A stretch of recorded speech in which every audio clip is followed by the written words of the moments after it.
James and Becca Schmidt have dreamed of having a baby since they got married 5 years ago. Unable to conceive after 2 years of trying, they turned to fertility specialists at some of the top clinics in the country. After 5 failed rounds of in vitro fertilization, they turned to acupuncture, herbal medicines, prayer, and even astrology to help them get pregnant. When these methods also failed, James and Becca scoured the internet, where they found what they believe is the answer they've been searching for: an international surrogate.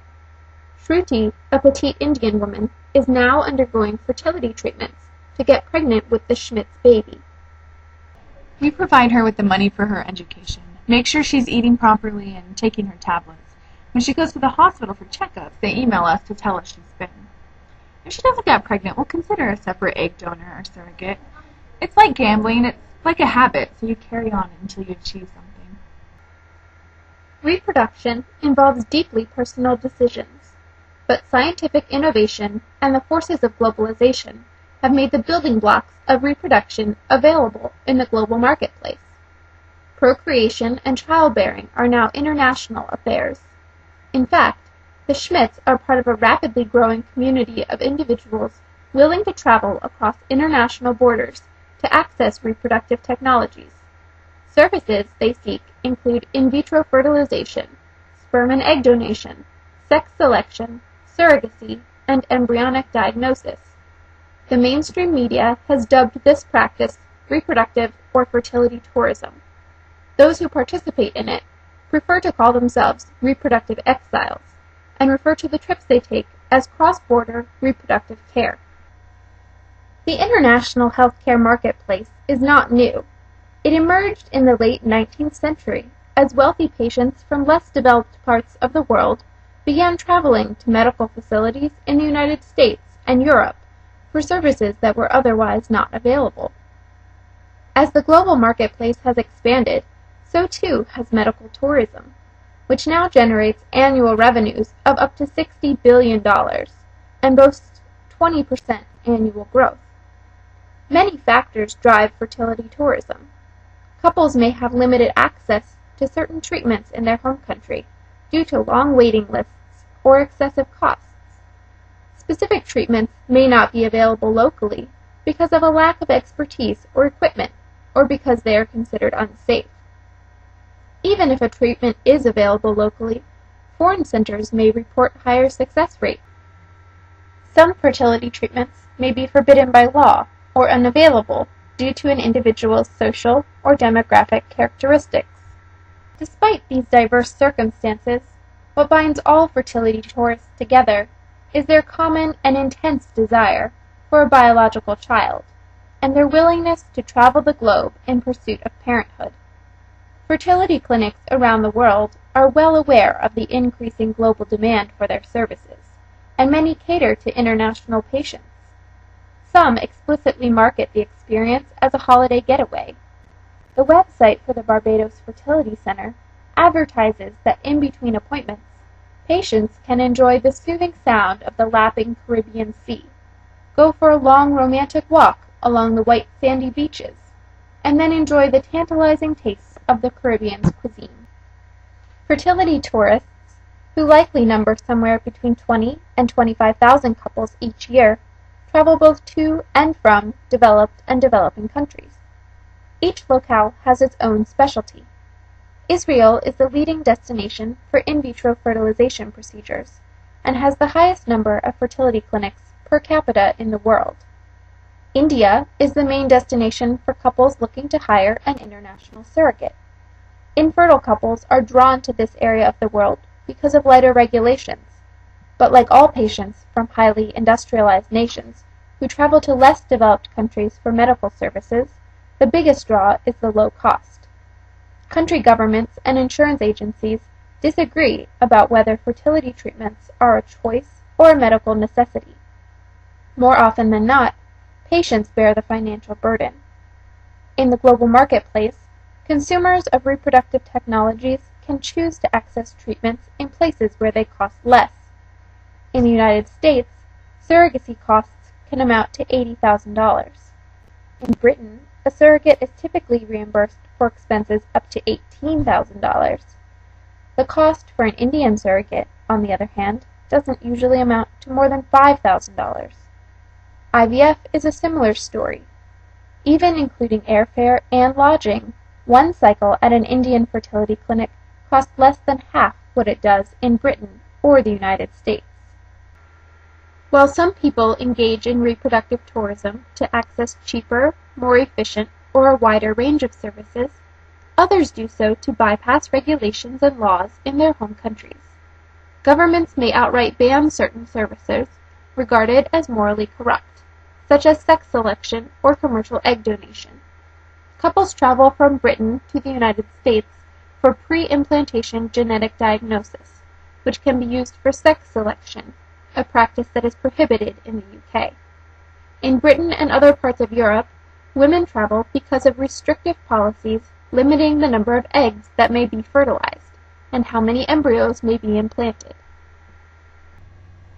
The real benefit in India is the relaxed laws. We are allowed only 2 embryos to be implanted at home, whereas in India it is 3 times as much, so the odds of having a baby on the first go are higher. Egg donation is forbidden in Austria, Italy, Germany, Switzerland, and Turkey. Sperm donation is also illegal in Italy and Austria, so many couples seek help in places like Spain and the United States, where these practices are legal and donors are paid for their services. Countries may also attempt to impose limits on who should have access to reproductive technologies based on marital status, age, or sexual orientation. Some argue that the global market for reproductive services is not so remarkable. All kinds of services are traded internationally. Why not babies, or the components thereof? Many also think the current regulatory patchwork makes political and commercial sense.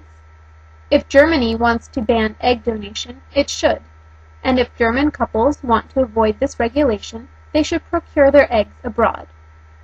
Nation-states enact rules and regulations to protect their demographic needs and reinforce their ethical, cultural, economic, political, and religious values.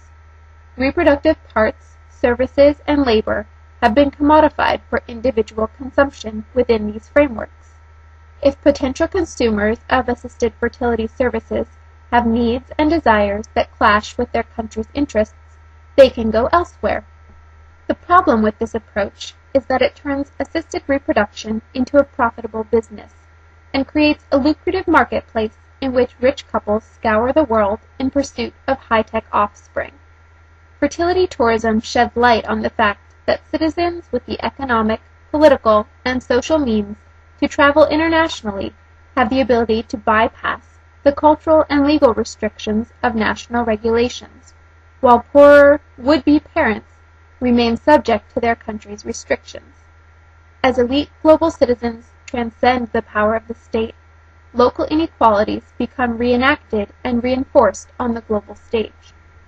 Fertility tourism has raised other ethical concerns as well. A cross-border market for reproduction means that societies that oppose assisted reproduction may nevertheless pay some of its costs. Fertility tourism highlights the commodification of bodies, body parts, and babies, and makes questionable practices such as multiple embryo transfers, exorbitant compensation for egg donation, or sex selection more available. Limited access to health care in developing countries raises questions about the welfare of surrogate mothers. Global inequalities and income disparities between prospective parents and international surrogates raises fears of exploitation. The lack of uniformity of international laws creates additional barriers to making sure all parties are informed and protected. Historically, reproduction has been largely a private affair, involving deeply personal decisions. It has long occurred out of view of any authority and beyond government's reach. However, there are also many examples of state interventions used to shape citizens' procreative choices, including China's one-child policy, pronatalist regulations in Singapore, state-sponsored assisted fertility services in Israel, and the ban on abortion in Nicaragua. Since procreation and childbearing are now international affairs, many support the idea of international regulations to guide fertility tourism. The World Health Organization, UNESCO, and the World Medical Association have all released statements addressing global bioethical standards for reproductive technologies and infertility treatments.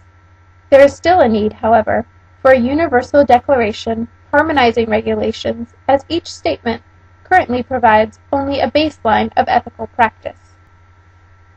One model that could guide new international regulations is the Hague Adoption Convention, a multilateral agreement that sets universal standards for adoptions occurring between over 70 participating nations. It ensures that full informed consent has been given by all parties, and that the best interests of the child are always upheld. A similar guide for fertility tourism would guarantee that an individual's choice to use reproductive technologies would not infringe on another's right to health and well-being. Some experts go one step further, suggesting that revenue generated by fertility tourism in developing countries should be used, at least in part, to improve the access and quality of care for citizens of these countries. In addition to curbing exploitation, developing country governments should implement policies to ensure that local residents realize the potential benefits of the medical tourism industry. No matter what, fertility tourism reflects, and will continue to reflect, a conflict between the individual and the nation-state. Technology has allowed us to go beyond the limits of our bodies by giving us brand new ways to conceive and bear children. As scientific innovation leads to new procedures and services, and globalization increases the number of options for infertile couples to conceive and bear children beyond the limits of national boundaries, governments and international regulatory bodies will struggle to keep pace. At a personal level, stories of infertility are both tragic and touching. They reveal desires so intense, people will go to the ends of the earth to fulfill them. But do we have the right to have children by any means? In the age of globalization, when nearly all goods and services are available for the right price, we must ask ourselves, should conception be among them? The winds of change are blowing wild and free. You ain't seen nothing like me yet. I could make you happy, make your dreams come true. Nothing that I wouldn't do. Go to the ends of the earth for you, to make you feel my love, to make you feel my love.